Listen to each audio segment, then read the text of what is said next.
selamat berjumpa kembali dengan kakak di sini dan adik-adik yang ada di rumah. Apa kabarnya semuanya adik-adik yang ada di rumah? Sehat-sehat semuanya? Hari ini kita kembali sekolah minggu. Hari ini kita mau bersama-sama memuji Tuhan, mendengarkan firman Tuhan. Nah adik-adik, kakak tidak hanya mengajak untuk menyaksikan saja di rumah, tapi adik-adik juga memuji Tuhan. Jadi kakak mengajak adik-adik semua bersama-sama memuji Tuhan. Kalau ada siapa saja di rumah, tetangga, teman-teman boleh diajak untuk memuji Tuhan.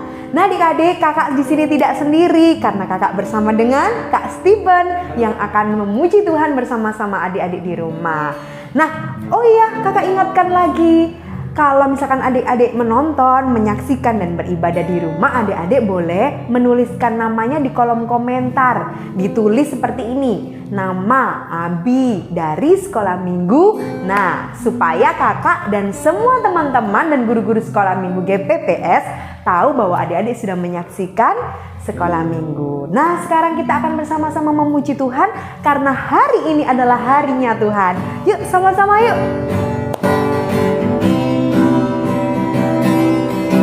Dengan suara yang keras ya.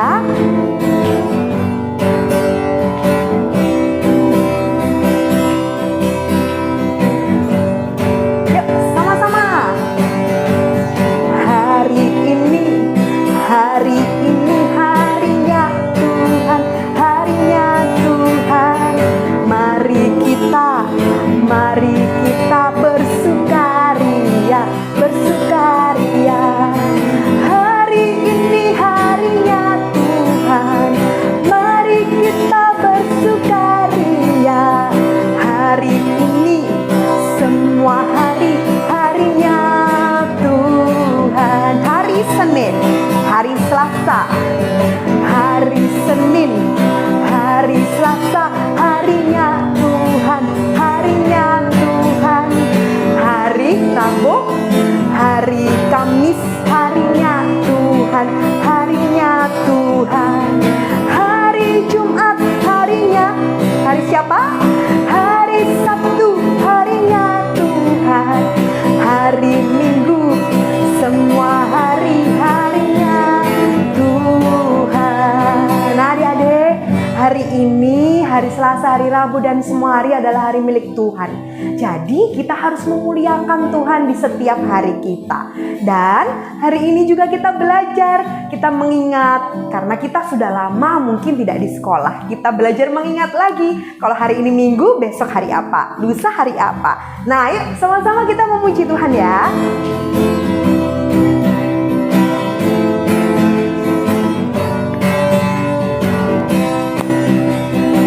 Sama-sama. Hari ini harinya Tuhan, harinya Tuhan. Mari kita bersukaria, bersukaria. Hari ini harinya Tuhan, mari kita bersukaria. Hari ini semua hari-harinya. Sekali lagi, sebutkan nama-nama hari. Hari Senin, hari Selasa, harinya Tuhan, harinya Tuhan.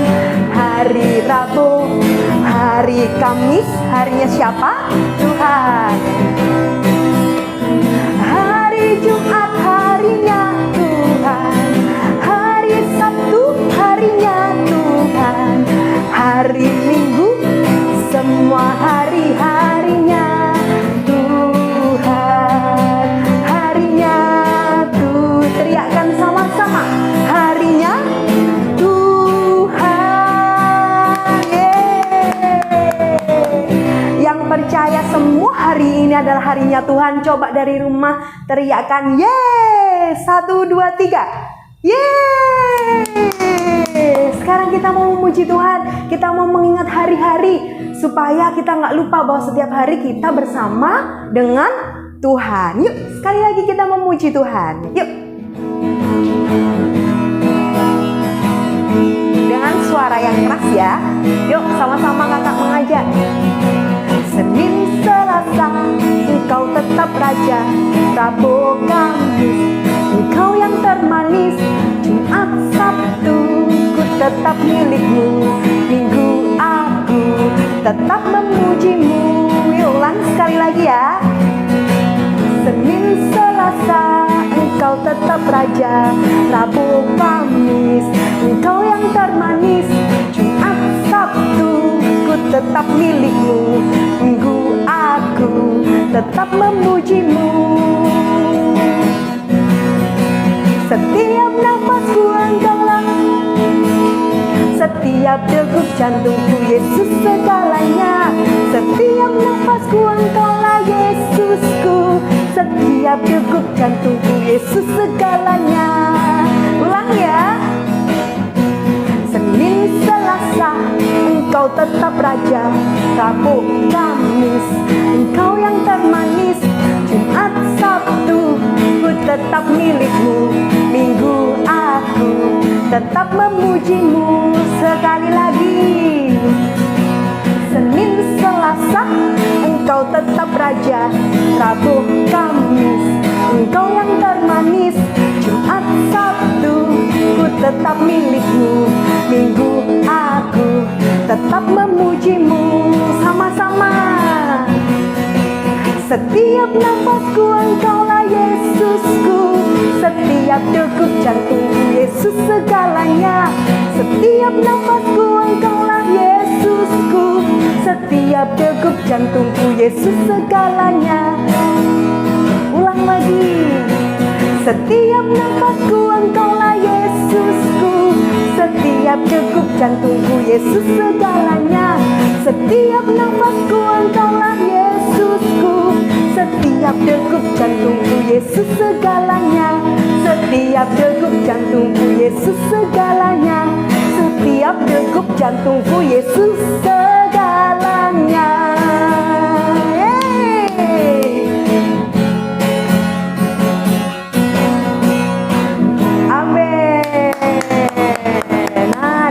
Tuhan Yesus menjadi segala-galanya dalam hidup kita, amin. Dalam kehidupan adik-adik, kehidupan keluarga adik-adik, kehidupan kakak di tempat ini. Tuhan Yesus Allah yang berkuasa. Tuhan Yesus memiliki semuanya, memiliki hari, memiliki kehidupan kita, memiliki bumi, dunia, alam semesta. Karena Tuhan kita adalah Allah yang besar, amin. Kita akan bersama-sama mendengarkan firman Tuhan. Yuk kita siapkan hati kita siapkan telinga kita menjadi anak-anak yang dengar-dengaran akan firman Tuhan. Yuk sama-sama kita menaikkan pujian ini. How great, oh God.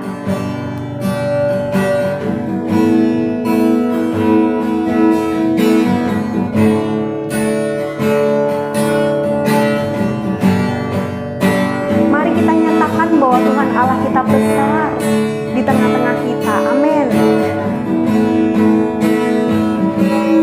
How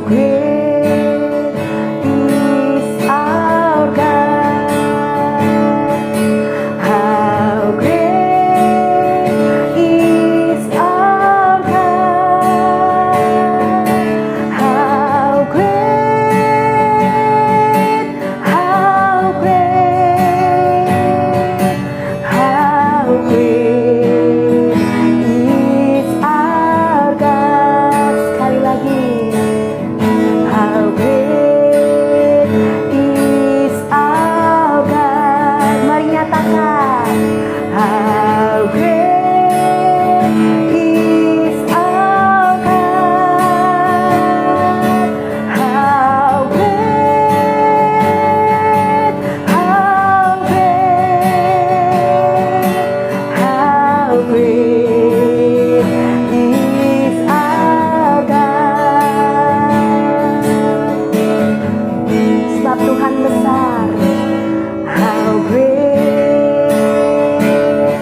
adik-adik semua yang menyatakan bahwa Tuhan kita Allah yang besar, kita mau bersama-sama berdoa.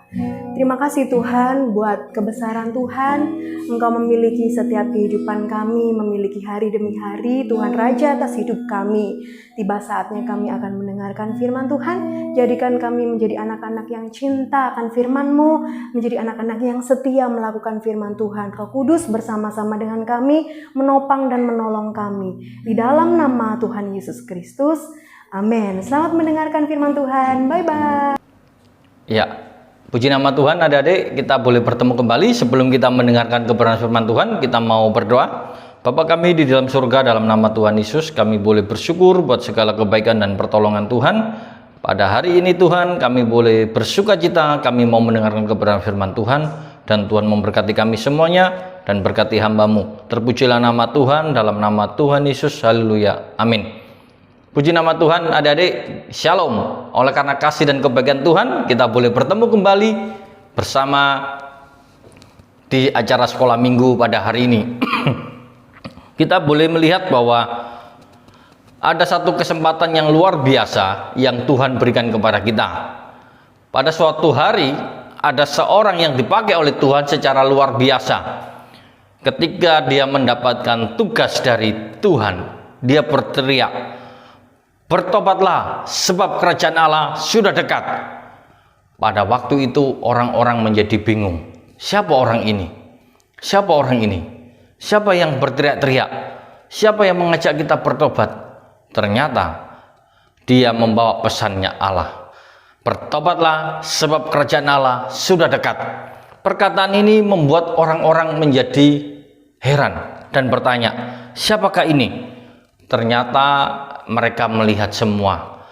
Orang-orang yang mendengar perkataannya melihat siapa yang tadi berteriak, bertobatlah sebab kerajaan Allah dekat. Ketika mereka semuanya datang, semuanya melihat, mereka sangat terpesona dengan apa yang dilihatnya. Orang tersebut memakai baju bulu onta. Kulit onta yang dipakai, dia membawa minuman, bukan sembarang minuman, tetapi minumannya adalah madu. Dengan gaya berpakaian yang berbeda, membuat orang-orang itu bertanya, siapa dia? Mereka semuanya bertanya-tanya.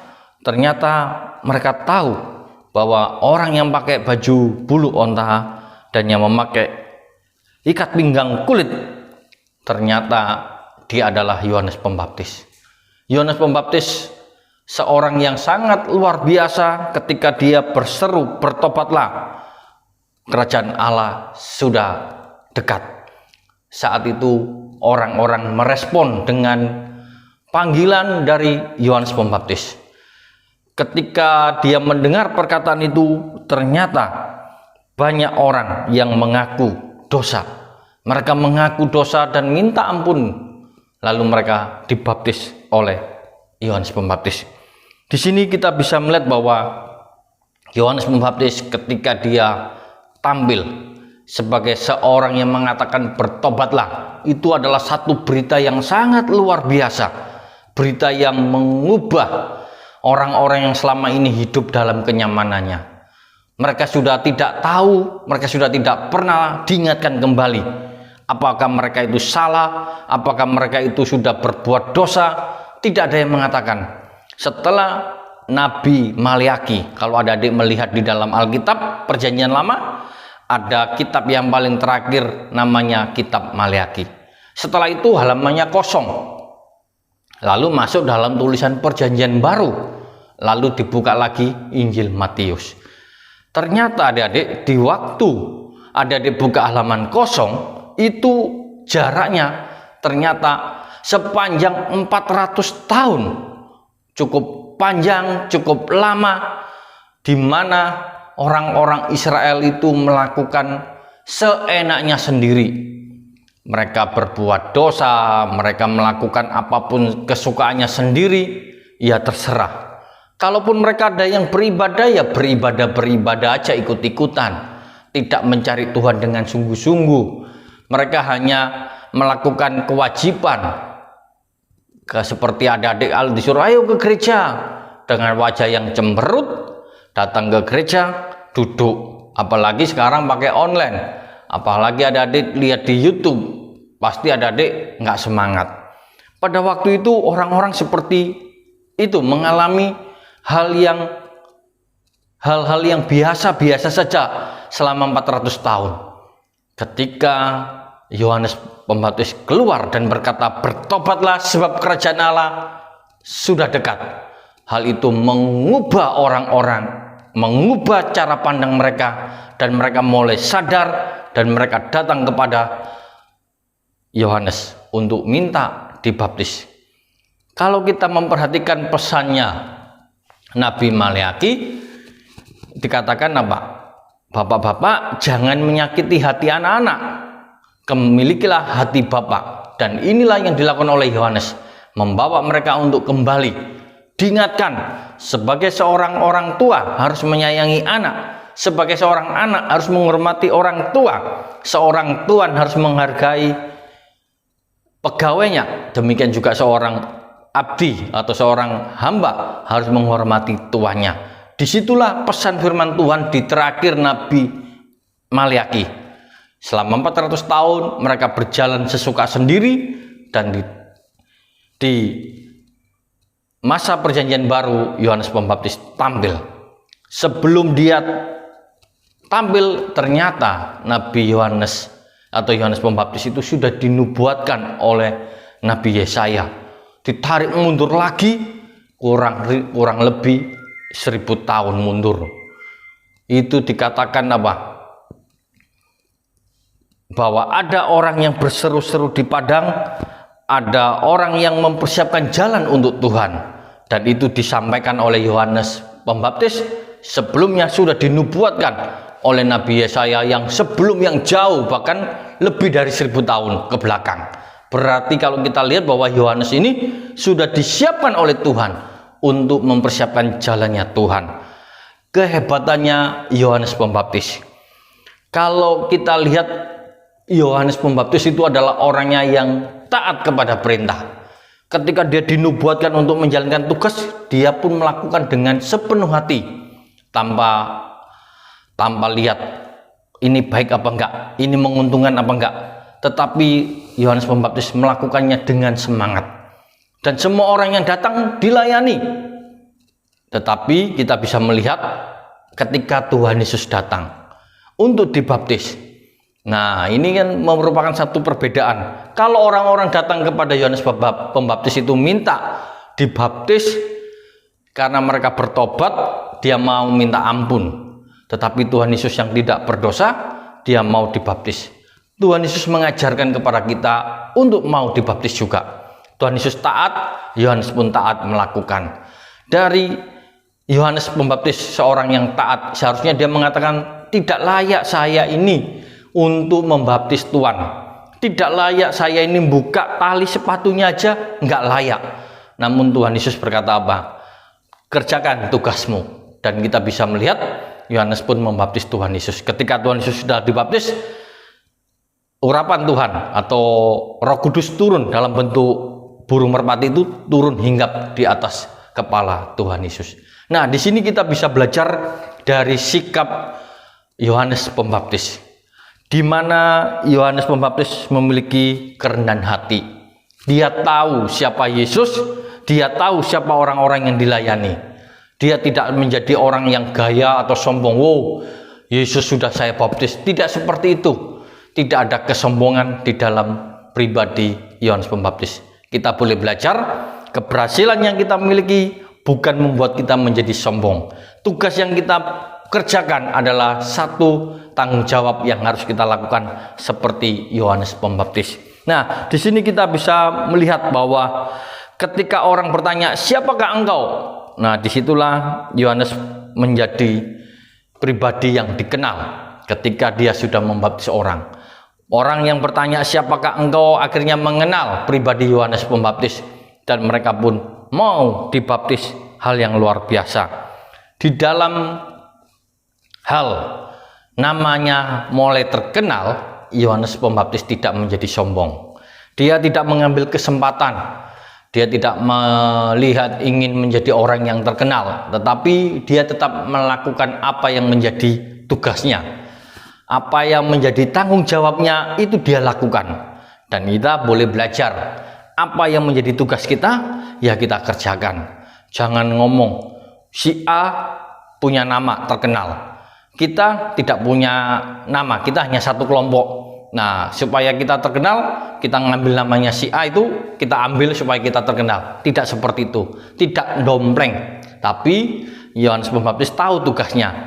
Tugasnya hanya memberitakan Injil dan membawa orang untuk dibaptis karena mereka bertobat, mengakui dosanya, lalu dibaptis oleh Yohanes Pembaptis.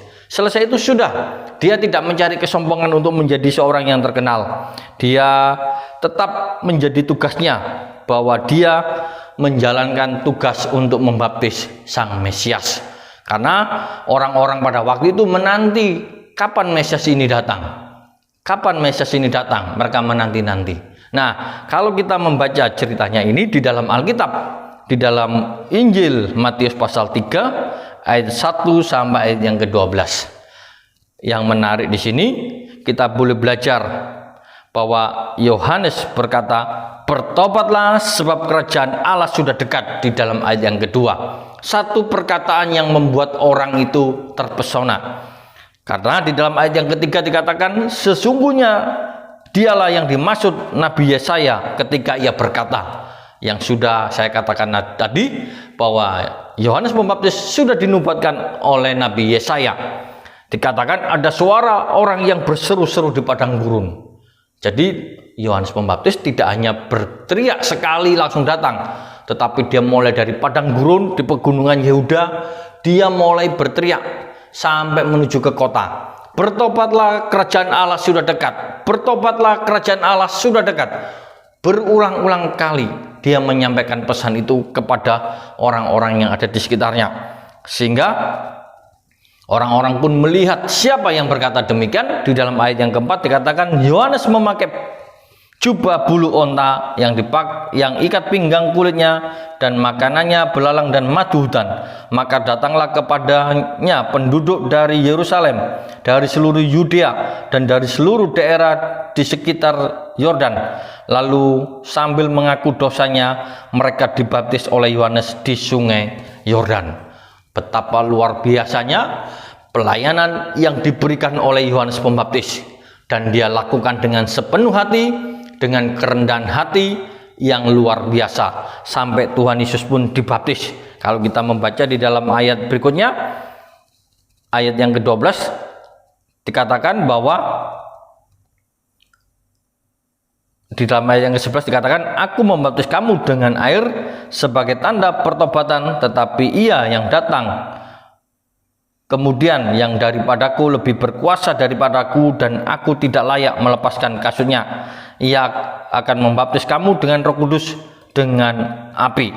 Nah, di sini kita sudah melihat betapa luar biasanya pengakuan Yohanes Pembaptis ketika dia sudah dikenal orang, menjadi terkenal, namun dia tidak sombong. Dia memiliki kerendahan hati, dia tetap melayani apa yang diberikan. Dia mempergunakan tanggung jawab dengan sebaik-baiknya dan menyelesaikan tugasnya dengan sebaik-baiknya. Nah, di sini kita bisa melihat ketika Yohanes Pembaptis adalah seorang yang jujur, dia tidak mengaku Mesias, tetapi dia hanya seorang petugas, seorang hamba yang membaptis Sang Mesias. Dia mengaku tidak layak. Dan di sini boleh menjadi satu pelajaran buat kita adik-adik, di mana kita mau menjadi orang yang memiliki sikap yang jujur. Nah, kita sebagai anak-anak Tuhan, kita mau menjadi anak yang suka berkata jujur. Kalau kita punya tim pemain olahraga, apapun yang namanya tim olahraga, kalau teman kita dari tim itu memiliki kelebihan, punya nama, jangan kita mengaku-ngaku, oh saya ini penyerang hebat dari tim A, padahal yang tim A nya sudah punya nama kaptennya misalnya. Nah, kita nggak usah mengaku-ngaku, ya katakan aja kita satu tim, sudah, titik. Bagian saya mungkin, bagian saya pertahanan, saya bagian belakang. Ya sudah, kita yang di belakang, nggak usah ngomong saya penyerang. Nah, kejujuran inilah yang diajarkan oleh Yohanes kepada kita. Yohanes tidak mengaku-ngaku dirinya sebagai Mesias, tetapi dia mengaku sebagai seorang hamba. Dan itu adalah hal yang luar biasa. Kita pun mau belajar untuk mengaku bahwa diri kita adalah seorang hamba. Kita mau belajar dari keteladanan Yohanes Pembaptis. Dia melakukan tugas dengan tanggung jawabnya dengan baik. Adik-adik harus juga memiliki rasa tanggung jawab dengan tugas-tugas yang diberikan kepada adik-adik. Tugas dari mama, tugas dari sekolah, semua tugas yang diberikan kepada kita mau kita selesaikan dengan baik. Jangan ngomong nanti ma, nanti pak, nanti bu, tapi kita mau laksanakan dengan sukacita. Jangan wala mama ini baru duduk disuruh, wala papa ini orang mau lihat disuruh-suruh. Nah, kita mau belajar memiliki tanggung jawab apa yang menjadi bagian kita tanpa disuruh, tanpa kita mengeluh, namun kita melaksanakan dengan sungguh-sungguh. Di sini Yohanes Pembaptis mengajarkan kepada kita untuk rendah hati, bahwa dia tidak mau mengambil kesempatan. Dia tetap sebagai seorang hamba, sebagai pelaksana dari perintah Tuhan. Demikian juga tanggung jawab kita. Kalau kita punya tugas, ya kita laksanakan tugas itu dengan sebaik-baiknya. Nah, di sini kita mau belajar dari kebenaran firman Tuhan. Firman Tuhan pagi hari ini boleh mengajarkan kepada kita dari pengalaman Rasul Yohanes, Nabi Yohanes yang melayani, membaptis Yesus. Kita boleh belajar di mana yang diajarkan oleh Nabi Yohanes adalah dia jujur dan memiliki kerendah hatian. Demikian juga kita sebagai anak-anak Tuhan Yesus mau belajar jujur dan mau memiliki kerendahan hati. Tuhan Yesus pun di dalam hal ini juga mengajarkan kepada kita untuk rendah hati. Tuhan Yesus mau datang ke dalam dunia menjadi manusia. Tuhan Yesus pun mau dibaptis karena aturannya harus dibaptis. Tuhan Yesus pun mengajarkan kepada kita untuk dibaptis. Ada adik sekolah minggu yang sudah kelas besar, yang sudah mau masuk SMP atau yang sudah lulus SMP, kalau mau siap dibaptis juga harus belajar mempersiapkan diri. Tuhan Yesus mengajarkan kepada kita untuk dibaptis, ya kita pun mau melakukan untuk dibaptis. Bukan karena ikut-ikutan, tapi karena perintah Tuhan kita mau dibaptis. Nah, di sini kita boleh belajar tentang kehebatan Tuhan Yesus yang mau melakukan tugasnya. Dia pun sebagai seorang manusia yang menyelamatkan manusia, dia harus mengikuti aturan-aturan yang ditetapkan oleh hukum Taurat. Semua dilakukan oleh Tuhan Yesus. Berarti Tuhan Yesus adalah pribadi yang rendah hati. Yohanes Pembaptis pun melakukannya dengan kerendahan hati. Pada hari ini kita boleh belajar satu kebenaran firman Tuhan. Yohanes Pembaptis mengajarkan kepada kita untuk menjadi anak-anak Tuhan yang jujur, anak-anak Tuhan yang memiliki kerendahan hati. Kalau di luar sana sudah banyak orang yang jujur. Kemarin ada orang yang pegawai kebersihan cleaning service, bersih-bersih di bandara, menemukan cek nilai sebesar 35 juta. Nah, karena dia tidak mau mengambil, ya dia tunjukkan kepada pimpinannya, diserahkan. Dan itu membuktikan bahwa masih ada orang jujur. Apalagi kita sebagai anak-anak Tuhan, kita mau menjadi anak-anak Tuhan jujur, memiliki hati yang jujur, memiliki sikap rendah hati dalam hidup kita. Kebenaran firman Tuhan sampai hari ini, pada pagi hari ini sampai di sini, kita boleh belajar dari satu pengalaman. Yohanes Pembaptis mengajarkan kepada kita, dia tidak sombong, tidak mengambil kesempatan, tetapi dia hidup dalam kebenaran dan kejujuran. Kita mau berdoa. Bapa kami di dalam surga, kami mengucap syukur buat segala kebaikan dan pertolongan yang Tuhan berikan kepada kami. Kami boleh mendengarkan kebenaran firman Tuhan, bahwa Tuhan menolong setiap kami untuk menjadi anak-anak Tuhan yang jujur dan rendah hati. Dan Tuhan boleh mengajarkan setiap pribadi sungguh-sungguh menerima panggilan Tuhan, bahwa kami setiap anak-anak Tuhan memiliki peran sesuai dengan tugas dan panggilan kami masing-masing. Apa yang bisa kami lakukan, boleh kami lakukan dengan sungguh-sungguh untuk kemuliaan dan kebesaran nama Tuhan. Tuhan Yesus memberkati kepada orang tua kami dalam setiap pekerjaannya, apapun yang dikerjakan boleh berhasil. Dan Tuhan memberkati setiap kami, Tuhan memberikan talenta kepada kami, Tuhan memberikan cita-cita kepada kami, dan jadikan kami berhasil sesuai dengan cita-cita yang Tuhan berikan kepada kami, dan kami bisa mempermuliakan nama Tuhan. Di dalam nama Tuhan Yesus Kristus kami berdoa dan mengucap syukur. Haleluya. Amin.